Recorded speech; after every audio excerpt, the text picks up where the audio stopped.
Aún por los que no están con nosotros, que están pasando quebrantos de salud, Señor del cielo, te rogamos por ellos, Señor, en el nombre de Jesús, tu Hijo amado, por el cual, Señor, tú nos has perdonado los pecados. Gracias te damos y nos disponemos, Señor, a escuchar tu palabra.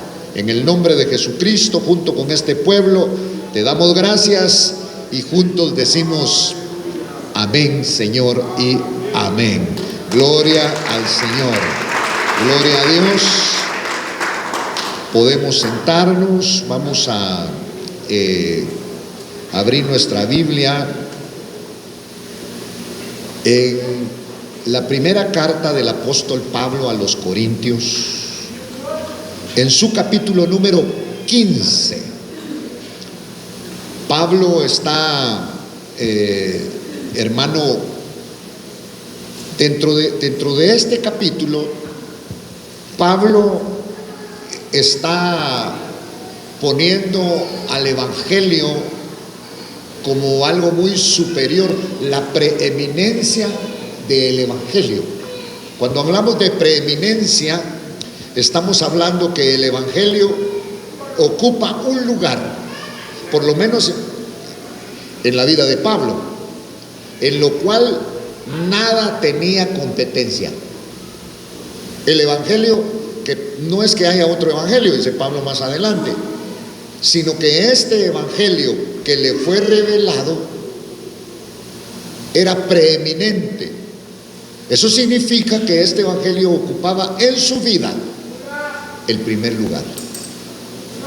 Y benditos todos aquellos que están, hermanos, batallando, que están luchando para que este evangelio que recibió el apóstol Pablo, también nosotros lo recibamos. Aleluya. Y no es que haya otro evangelio, no hay otro evangelio, este es el único evangelio, pero él está hablando de la superioridad de este evangelio en cuanto a cualquier cosa y circunstancia. Aleluya. Entonces, por eso podemos verle acá la superioridad del evangelio en relación a otras cosas. Todas las cosas que nosotros hacemos, exceptuando el evangelio, no son eternas.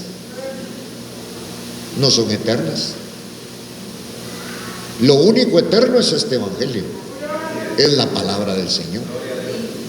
Las cosas se dan y pasarán, y nos ocupamos mucho de las cosas, hermano, que no van a permanecer. Por eso Pablo, cuando tuvo este encuentro con el Señor que lo cambió, dichoso Pablo y dichoso usted, porque a Pablo el Señor lo llamó para ser partícipe de este evangelio, al igual que usted y al igual que yo.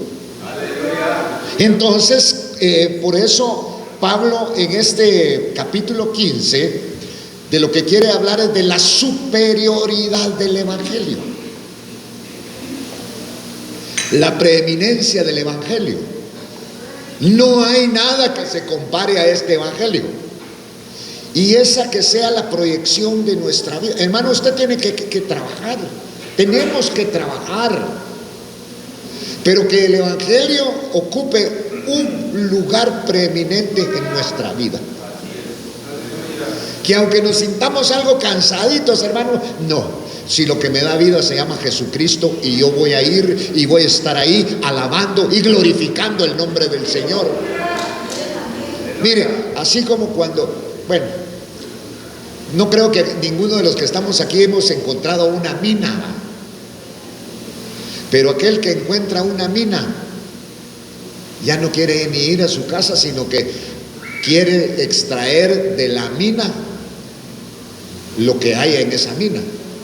Específicamente, si encuentra oro, se convierte en algo para él muy importante, que trabaja, hace su choza. Ni en mujer está pensando usted, está pensando en el oro que ahí va a sacar. Por eso Pablo aquí en este capítulo 15 nos quiere hablar de la preeminencia. Eso significa la superioridad en cuanto al evangelio. Mire,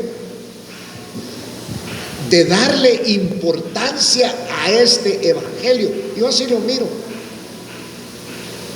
Sobre todo, hermano, en todos estos años que he venido, hoy, hermano, el evangelio para mí se ha hecho una vida, una necesidad. Entonces Pablo está hablando acá en este capítulo 15 y dice: ahora os hago saber, hermanos, que el evangelio que os prediqué, mire, el cual también ustedes recibieron y en el cual ustedes están firmes. Porque Pablo, al igual que estos oyentes, hermanos, cimentaron su fe en el evangelio. ¿Dónde está tu cimiento? Tu cimiento y el mío tienen que estar en el Señor Jesucristo. Ahí tiene que estar cimentado nuestro evangelio, hermano, porque aunque las cosas externas no se den, nos enfermamos, pasamos angustias, pasamos tribulaciones, pero el evangelio permanece y permanece para siempre. Alabado sea el nombre del Señor. Entonces Pablo está sintetizando el evangelio. ¿Qué es para usted el evangelio? Mire, si usted el evangelio lo tiene como una religión, yo le diría: váyase, porque hay mejores religiones donde uno puede ser buenos amigos, donde uno puede alcanzar grados, y esos grados le dan un estatus a uno, hermano, como persona, ¿verdad? Pero Pablo encontró en el evangelio, por eso lo sintetiza, y él encontró en el evangelio que no hay nada más grande y maravilloso que este evangelio, en el cual dice: estamos firmes. Estamos firmes. Por eso él está diciendo acá algo que a pesar de las tribulaciones, porque en el evangelio tenemos tribulaciones, pero la tribulación, la angustia, aquello, ¿sabe qué hace? Produce paciencia. Y la paciencia es necesaria porque tiene que producir en nosotros un carácter, y un carácter probado. Por eso es que el Señor constantemente, hermano, estamos en un probatorio, no para ver si podemos, sino para que usted y yo nos demos cuenta de cuál es nuestra realidad y cómo estamos. Pablo entendió todo esto, hermano, digamos, por eso que este evangelio, que las tribulaciones producen paciencia, la paciencia produce un carácter probado, y también produce la paciencia, produce algo maravilloso que la Biblia le llama esperanza. Y la esperanza, oiga, entonces va a cimentarse en nuestra vida. No era una nueva doctrina. Esta no es una nueva doctrina, pero era un recordatorio en este momento crítico, porque hay momentos críticos. A ver cómo vamos a actuar, si vamos a actuar con frialdad, si vamos a tratar de retirarnos. Por eso, hermano, dice que las pruebas, las tribulaciones en el cristiano van a provocar algo y van a producir paciencia. No que seamos masoquistas, pero nuestra confianza no está en nuestras fuerzas, sino que nuestra confianza ahora está en nuestro Señor Jesucristo, el cual es nuestro Señor y Salvador. Aleluya. Entonces Pablo está tratando acá, hermano, de sintetizar el evangelio en breves palabras. Y por eso dice: ahora os hago saber, hermanos, el evangelio que os prediqué, el cual también recibieron. Entonces el apóstol Pablo no fabricó este mensaje ni lo prestó a otros, sino que a él este mensaje le vino por revelación. Porque no podemos hablar, sí podemos, pero no deberíamos de hacerlo. Hablamos y quizá nos sirvan de las experiencias de otro, pero no hay como las experiencias personales que hemos tenido en este evangelio. Porque esas experiencias personales, ¿sabe a qué nos han llevado? A decir: ahora sé en quién hemos creído, en nuestro Señor Jesucristo. Entonces Pablo está hablando del evangelio que predicó. El evangelio hay que recibirlo, el cual también recibisteis y en el cual están firmes. Eso significa que la fe de aquellos hombres a los que les está hablando, un grupo de personas allá en Corinto, cimentaron su fe. ¿En qué está cimentada tu fe? Tu fe y la mía no puede estar cimentada en los hombres. Tu fe y la mía no puede estar cimentada en una estructura religiosa, porque pueden fallar. Y si ellos fallan, nos vamos a desboronar. Pero nuestra fe está cimentada, como dice Pablo, en nuestro Señor Jesucristo, que aún de la tumba se levantó y que resucitó. Entonces habla de que aquellos hombres, Pablo les está hablando para que cimentaran su fe. Lo que sostiene una construcción, su casa, su cuarto, esto es el cimiento. Por eso la fe tiene que ser el cimiento donde nosotros estamos edificados. La fe. Hay razones, porque sin fe es imposible agradar a Dios. Al que usted tiene que agradar, al que yo tengo que agradar, estamos aquí porque estamos llenos de la palabra que debemos de agradar a aquel que nos agradó primero, y el que nos agradó se llama Jesucristo. A Él, ahí está. Entonces Pablo venía a hablar y les hablaba: en el cual también estáis firmes. ¿Pero por qué? ¿Tu firmeza de qué depende? ¿De un privilegio? ¿De tener una buena Biblia? ¿De un trabajo? ¿De nuestra elocuencia? ¿De nuestras aptitudes? ¿En dónde está cimentado nuestro evangelio? Nuestro evangelio tiene que estar cimentado en el Señor Jesucristo. Ahí está. Él es la base, Él es nuestro cimiento. Por eso nosotros podemos decir que aunque vengan vientos, aunque vengan tempestades, estaremos firmes, porque nuestro cimiento no se va a caer. Acuérdese que hay parábolas, como por ejemplo aquellos que edificaron sobre la arena. Vinieron los vientos y vinieron las tempestades y botaron todo aquello, pero el que cimentó sobre la roca, si bien es cierto, tal vez se movió un poco ahí el cimiento, pero la casa de aquel hombre no cayó. Su cimiento, su confianza debe de estar, y la mía, en nuestro Señor Jesucristo. No puede estar en el hermano, no puede estar en la familia, no puede estar en una estructura. En Cristo Jesús, nuestra simiente y nuestro cimiento. Aleluya, gloria a Dios. Entonces, por eso Pablo le está hablando a este grupo de hermanos del evangelio que predicó, y espero que ustedes lo hayan recibido, dice, ¿verdad? Porque la palabra hay que recibirla, que es lo que está hablando aquí Pablo. Y cuando la recibe, la palabra te da firmeza, te afirma, que es lo que estamos hablando en esta noche. Entonces, cuando te afirma, hay un cimiento, y ese cimiento es la fe maravillosa y grandiosa que tú y yo hemos puesto en el Señor Jesucristo. No pongamos nuestra fe ni en hombres, ni en estructuras humanas, ni en religión. Nuestro cimiento está puesto en el Señor Jesucristo, y en Él seremos más que vencedores. Alabado sea el nombre del Señor.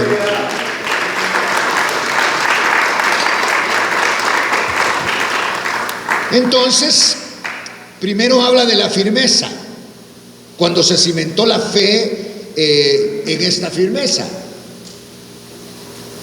Y Pablo les está hablando de esto y dice: a pesar de las tribulaciones que pasaron, que vivieron esta gente, que tenía que esconderse, que tenía que huir, que muchas veces los despojaban de las pocas cosas y pertenencias que tenían, se mantuvieron firmes. Y esa firmeza los llevó a alabar y a glorificar el nombre del Señor. Y esa firmeza produjo en ellos algo maravilloso que viene del Señor. Y esa firmeza produjo esperanza. Y ellos decían: pero esto que empezó es malo, está difícil, pero va a pasar. Y su esperanza la pusieron en nuestro Señor Jesucristo. Aleluya. Entonces dice en el versículo 2, mire: por el cual también soy salvos, si retenéis la palabra que os prediqué. Bueno, esto tiene mucho que ver, porque la palabra que Pablo estaba predicando no era la palabra de él. Por eso nosotros no podemos predicar de nosotros, ni de las circunstancias que estamos. Tenemos que predicar de la palabra del Señor, porque la palabra de Dios es veraz, es cierta. Entonces Pablo está viniendo acá a decirles: por lo cual también soy salvos. La salvación, pero la salvación conlleva algo: si retiene la palabra. Por eso el enemigo lo que quiere robarnos es la palabra, es distraernos. Pero la palabra hay que retenerla, porque la palabra sirve para hoy, es la misma que recibieron ayer, hoy y la que nos va a servir en el futuro. La palabra bendita del Señor, porque la palabra de Dios tiene estos 3 tiempos. Es la palabra que recibieron los antiguos, es la palabra que se recibe ahora, y es la palabra que nos va a servir para el futuro, la palabra de Dios. Entonces, ¿por qué habla Pablo de retenerla? Porque hay seres extraños que quieren robarte la palabra del Señor, para que no retengamos nosotros la palabra. Gracias a Dios ahora nosotros tenemos Biblia. Antes tenían que memorizar, apuntar ahí por donde pudiesen. Hoy tenemos nosotros la apertura de estas Biblias, y ahí está la palabra bendita del Señor. Cuando estás fatigado, cuando estás cansado, cuando estás estresado, vea la palabra del Señor, porque la palabra de Dios tiene propiedades como que te liberta, como que la palabra de Dios tiene propiedades que sana, como que la palabra de Dios tiene la propiedad de salvar. La palabra de Dios es, hermano, propiciatoria. Entonces, por lo cual también sois salvos, si retenéis la palabra que os prediqué, a no ser que hayamos creído en vano. Pero nosotros cada día, hermano, estamos creyendo más a la palabra del Señor. Porque si creíste en vano, Pablo lo que está tratando de decir aquí, que no valió la pena el padecimiento de nuestro Señor Jesucristo, porque hay dudas y otras doctrinas. Entonces Pablo está hablando de una manera acá a los corintios, para que cimenten, hermano, su fe en nuestro Señor Jesucristo. Versículo 3: porque yo os entregué en primer lugar lo mismo que recibí. No se salió de las Escrituras, que Cristo murió por nuestros pecados, mire, conforme a las Escrituras, y que fue sepultado y que resucitó al tercer día conforme a las Escrituras. Porque el que resucitó a Cristo, Dios resucitó a Cristo a través de la presencia maravillosa también del Espíritu Santo. Entonces Pablo está hablando de la resurrección de Cristo. A estas alturas, hablar de resurrección parecía una locura. Pero Pablo está enfatizando que a él no lo mataron, sino que él murió por nuestros pecados conforme a las Escrituras. Fue sepultado, resucitó al tercer día conforme a las Escrituras. Entonces nosotros lo que más tenemos que ver son las Escrituras. No salirnos de las Escrituras, porque en las Escrituras está la verdad. Dios fue el que resucitó al Señor Jesucristo. Y entonces, después de la resurrección, dice que se le apareció a Cefas. Después se le apareció a los 12. Mire, estos son los testigos oculares de la resurrección de Cristo. Luego se apareció a más de 500 hermanos a la vez, la mayoría de los cuales viven aún, pero algunos ya duermen. Fue algo tremendo que estaba ocurriendo en la iglesia del Señor Jesucristo. Después se apareció a Jacobo, luego a todos los apóstoles y al último de todos, como a uno nacido fuera de tiempo, como un abortivo, se me apareció a mí también. Por lo tanto, Pablo es testigo de la resurrección. Por eso es que Pablo puede hablarnos de la cena del Señor, porque cuando resucitó el Señor participó a sus discípulos de la cena. Y entonces los discípulos, cuando oyeron que Pablo estaba hablando de la cena del Señor, lo increparon, lo señalaron y le preguntaron: si tú no estuviste con nosotros, ¿cómo es que tú estás hablando de esto? Porque el Señor nos hizo partícipes a nosotros del pan y del vino. Por eso Pablo en el capítulo 11 de la primera carta de los Corintios habla: porque yo recibí del Señor. Fue una revelación. No está diciendo: yo recibí de Pedro, yo recibí de Juan, yo recibí de los apóstoles. No, porque yo recibí del Señor lo mismo que os he enseñado, que el Señor Jesús, cuando resucitó, tomó pan y tomó vino y se los dio a ustedes. Estaba hablando, hermano, aquí. Entonces Pablo era testigo de la resurrección. Y esta es una característica de los apóstoles. ¿Qué se necesita para ser apóstol? Para ser apóstol no se necesita solamente doctrina, ser muy versado en la palabra.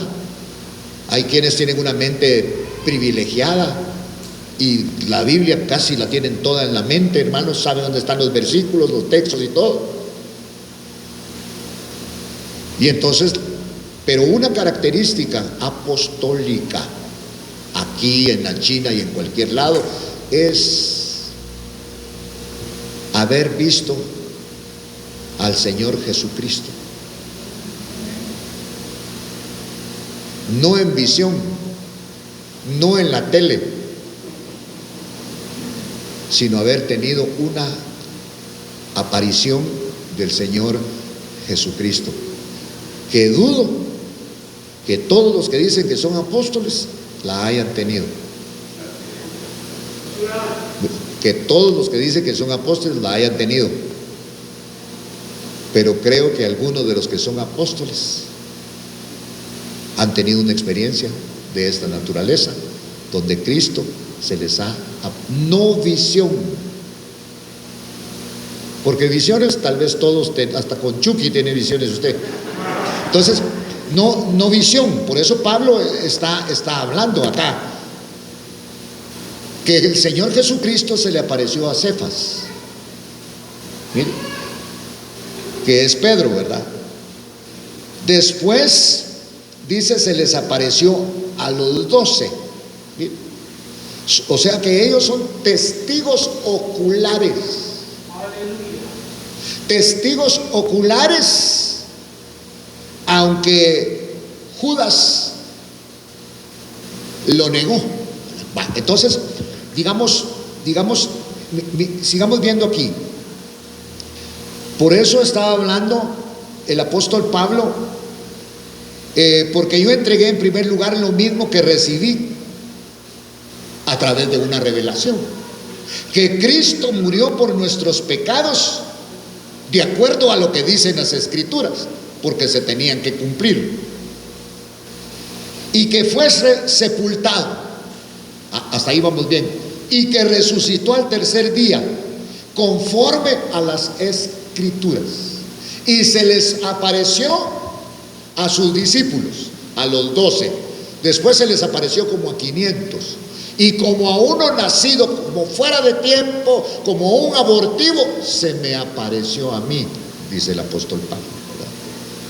Entonces esto lo califica a él como un apóstol. Luego se apareció a más de 500 hermanos a la vez, la mayoría de los cuales viven aún, pero algunos ya duermen. Después se apareció a Jacobo, luego a todos los apóstoles, y al último de todos, como uno nacido fuera de tiempo, se me apareció a mí también. O sea, Pablo era testigo de la resurrección. Creo en el ministerio apostólico, pero no creo que los apóstoles que hay todos sean del Señor, pero que hay. Porque así como se les apareció, hermano, a estos hombres, por eso está diciendo, repito, el versículo 5 y 6, que se apareció a Cefas y después se les apareció a los 12. Fueron testigos oculares. Aunque acordémonos que Pedro lo negó 3 veces, no fue fiel, pero se le presentó el Señor a él por el llamamiento que le había hecho nuestro Señor Jesucristo. Después se apareció a Jacobo, que es Santiago, luego a todos los apóstoles y al último de todos, como uno prematuro, como uno nacido fuera de tiempo, se me apareció también a mí. O sea que Pablo era un apóstol testigo. El apóstol tiene que ser testigo de la resurrección de Cristo. Nosotros hablamos de lo que dice la palabra y está bien, pero una de las virtudes, podríamos decir, apostólicas, es que el Señor se les manifieste a estos hombres vivos, por lo que está diciendo Pablo, porque yo soy el más insignificante de los apóstoles, que no soy digno de ser llamado apóstol, pues perseguí a la iglesia. Está hablando con un espíritu humilde, lleno de humillación ahora, pero por la gracia de Dios soy lo que soy, y su gracia para conmigo no resultó vana, antes bien he trabajado mucho más que todos ellos, aunque no yo, sino la gracia de Dios que hay en mí. Sin embargo, haya sido yo o ellos, así que predicamos y así creísteis. Entonces, le decía que Pablo este mensaje no lo fabricó, ni lo prestó de otras personas, sino que vino a él por una revelación del Señor Jesucristo. Se le mostró Cristo, una revelación, y el propósito de esta revelación era de relatar experiencias únicas, demostrar que su evangelio tenía un origen divino, hermano.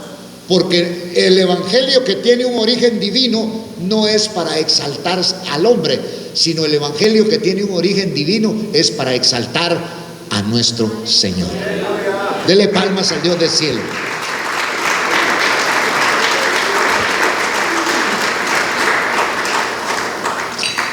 Venga conmigo al libro de Gálatas, en el capítulo 1.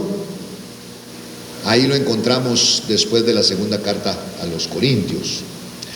Entonces, Pablo aquí en el capítulo 1 de Gálatas, en el versículo 11, habla nuevamente y dice: pues quiero que sepáis, hermanos, que el evangelio que fue anunciado por mí no es según el hombre, porque lo del hombre te exalta y lo de Dios te cambia. Lo de Dios mata los conceptos humanos, porque cuando Dios se está manifestando, el hombre tiende y quiere y debería desaparecer para que el único exaltado sea nuestro Señor Jesucristo. Entonces lo de Dios no es para popularidad. Lo de Dios, hermano, es para poder exaltarlo a Él. Por eso es que estamos leyendo nosotros aquí en el libro de Gálatas, hermano, precisamente esto. Mire lo que dice en el capítulo 1, versículo 6. Me maravillo que tan pronto hayáis abandonado al que os llamó por la gracia de Cristo para seguir un evangelio diferente. Hay un evangelio diferente. ¿Cuál? El de los logros, el de los aplausos, el de los carismas humanos. Por eso Pablo está hablando aquí que en realidad no es otro evangelio, solamente que hay algunos que os perturban y quieren cambiar o pervertir el evangelio de nuestro Señor Jesucristo. Pero si aún nosotros, esto es enfático, o un ángel del cielo os anunciara otro evangelio contrario al que os hemos anunciado, sea anatema. Como hemos dicho antes, también repito ahora, si alguno os anuncia un evangelio contrario al que recibisteis, sea anatema. Porque entonces pregunta, ¿busco ahora el favor de los hombres o el de Dios? ¿A quién queremos servir? ¿Al Señor o a los hombres? Si servimos al Señor, nuestra recompensa, mire hermano, si nos dan recompensa aquí en la tierra, nos arruinan, porque nuestra recompensa viene de arriba, de nuestro Señor Jesucristo. Ahora, note, y dice acá, versículo 11, pues quiero que sepáis, hermanos, que el evangelio que fue anunciado por mí no es según el hombre. ¿Por qué no según el hombre? Porque lo del hombre te exalta. Lo de Cristo, mire, lo de Dios te cambia. Lo de Dios te mata. Porque las aptitudes que tiene el hombre no le sirven al Señor. Por eso habla de un nuevo nacimiento. Por eso 2 Corintios 5:17 dice, de modo pues que si alguno está en Cristo, nueva criatura es, las cosas viejas pasaron, porque aquí Dios las hace nuevas todas. Dele palmas al Señor, una nueva criatura.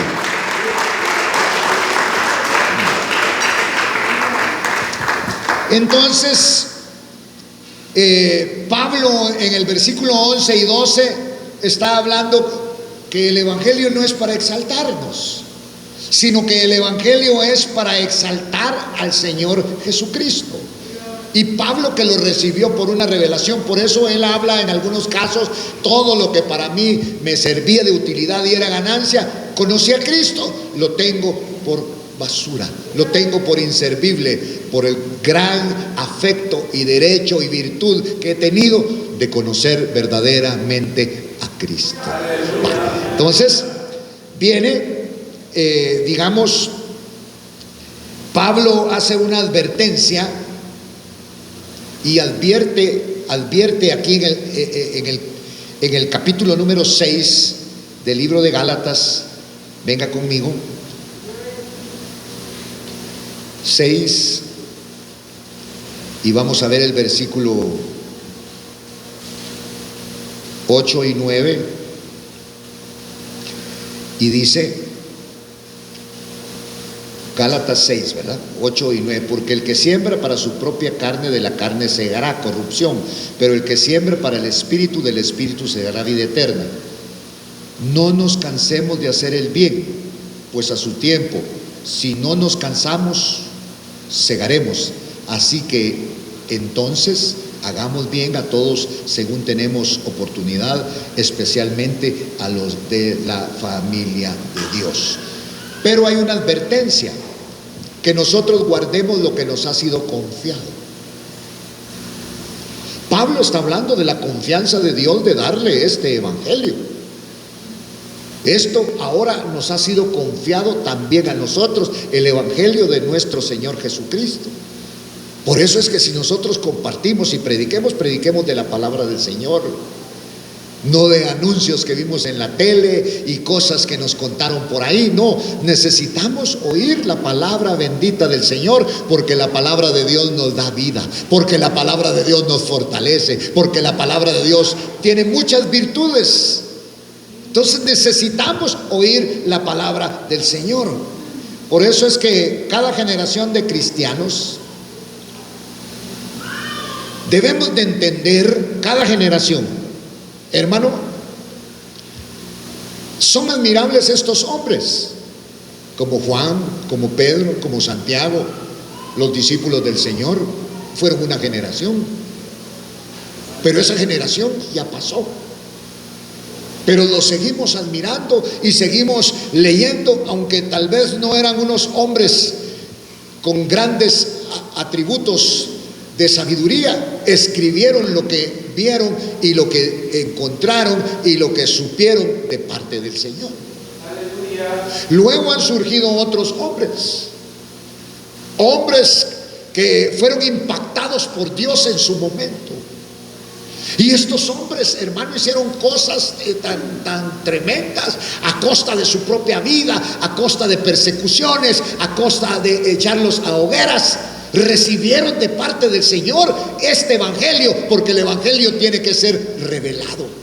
Y cuando recibieron este evangelio revelado, las cosas que tenían, como el apóstol Pablo, pudieron decir también ellos: todo lo que para mí era de ganancia y era de utilidad, lo tengo por basura, porque he conocido a Cristo Jesús, mi Señor y mi Salvador, por quien lo he perdido todo.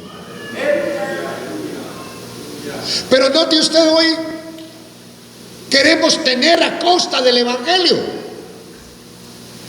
y Pablo por el evangelio lo perdió todo. Perdió amigos, conoció al Señor de tal manera, pues no se mira que se haya casado. Quizá dijo: si me caso no le voy a poder servir al Señor, mejor no me caso, y así tengo todos los días para poder servir al Señor. Y entonces se limitó de todo esto el apóstol Pablo. Por eso es que cada generación de cristianos debe de comprender que hemos recibido un evangelio eterno, que no solamente es para esta vida. Mire, por eso es que necesitamos conocer la seriedad de nuestro compromiso con el Señor, y que procuremos con diligencia. Esto es con rapidez, con premura, presentarnos a Dios aprobados. Pero cada uno de nosotros tenemos que escudriñar, preguntarle al Señor, evaluarnos qué evangelio es el que nosotros estamos llevando. Porque si alguien no nos va a engañar, alguien nos va a mentir. Mire, hasta nuestros papás nos engañaron. Ay, qué lindo sos, nos dijeron. Sí se parece a mí, dijo la mamá. Si alguien no nos engaña, es el Señor. Por eso está hablando aquí en la palabra, que debemos de conocer la seriedad de nuestro compromiso y procurar con diligencia presentarnos ante Dios aprobados. Por eso hay algo lindo, y puede empezar esta noche. Que esta noche nosotros podemos venir y decirle: Señor, yo necesito que me perdones. Yo necesito, Señor, hemos hecho cosas que solo usted sabe y que solo yo sé. Necesitamos presentarnos delante de Dios para estar limpios y presentarnos nuevamente aprobados. Porque a eso nos tiene El evangelio no es para cambiar al mundo, el evangelio es para cambiarlo a usted y para cambiarme a mí. De modo pues que si alguno está en Cristo, nueva criatura es, las cosas viejas pasaron, he aquí Dios las hace nuevas todas. Aleluya. Entonces, estos hombres hablaban y decían: procuremos con diligencia. ¿Qué querían decir? Con rapidez, con prontitud, no dejemos para mañana. Hoy, ahorita, procuremos con diligencia presentarnos aprobados ante Dios. Nosotros tenemos un dicho: nos vemos mañana.